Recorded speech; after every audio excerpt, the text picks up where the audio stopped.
Hi world, so this is the global forecast for January 2017. I know we always want to start the new year on a high and make sure that this year is going to be better than last year, sure, but I'm afraid to say that January is probably going to be, if not the most difficult month of 2017, then one of them, because there's still a lot of residue from 2016 carrying on. I think that the developments at the end of 2016, with all the political shenanigans, all the people dying, I'm afraid to say it's probably going to continue into January. The Mercury retrograde is still going on. It doesn't stop going retrograde until January the 8th/9th. And then it's got to clear its retrograde shadow, which won't happen till about January the 23rd.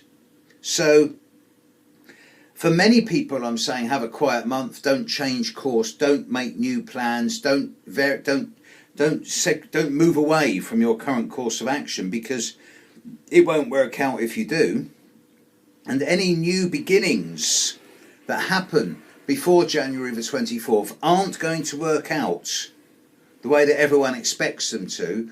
And I have to say, this does include the inauguration of the new President of the United States. Regardless of politics, I stick to my prediction of 3 or 4 months ago that no matter who is president, they will not serve a full term. Make of that as you will.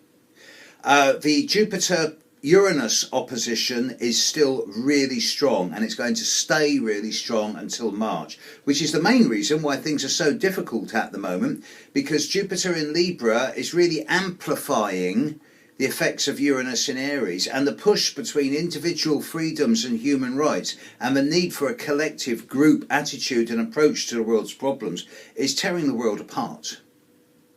It doesn't help that both Jupiter and Uranus are strongly squaring Pluto at this time, something that will continue into February and March. And until Jupiter starts moving backwards around late February and Uranus starts moving forwards properly around that same time, the world is going to be a pretty crazy place. In fact, it's going to get a lot stickier during February, with Mars in Aries coming up to conjunct Uranus and oppose Pluto and oppose Jupiter and square Pluto. But we'll deal with that in February.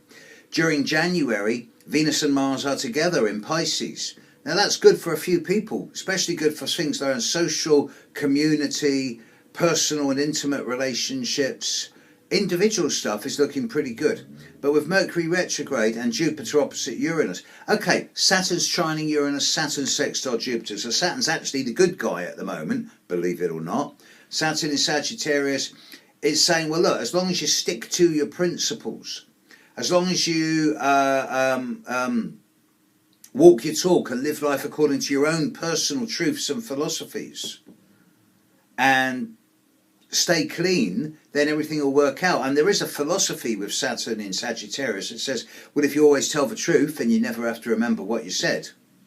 But to be honest, the way the world is at the moment, it does seem to be fragmenting, polarizing.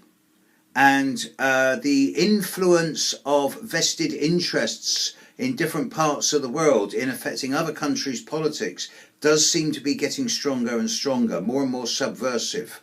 And I suspect that there's quite a bit of short-term chaos over the coming couple of months. And I'm not really going to be considering 2017 as starting in a favourable or positive way, I'm afraid, until the start of March. It's not all bad, but it's going to get a bit more hectic in the first couple of months of this year, particularly February, once Mars moves into Aries. So if the world were my clients at the moment, I'd be saying keep your powder dry during January. There's no point in changing course at the moment. See where we stand by the end of January and then by the end of February. And after that, then we can start making plans for the long-term future. As far as January 2017 goes, world, have a consistent month.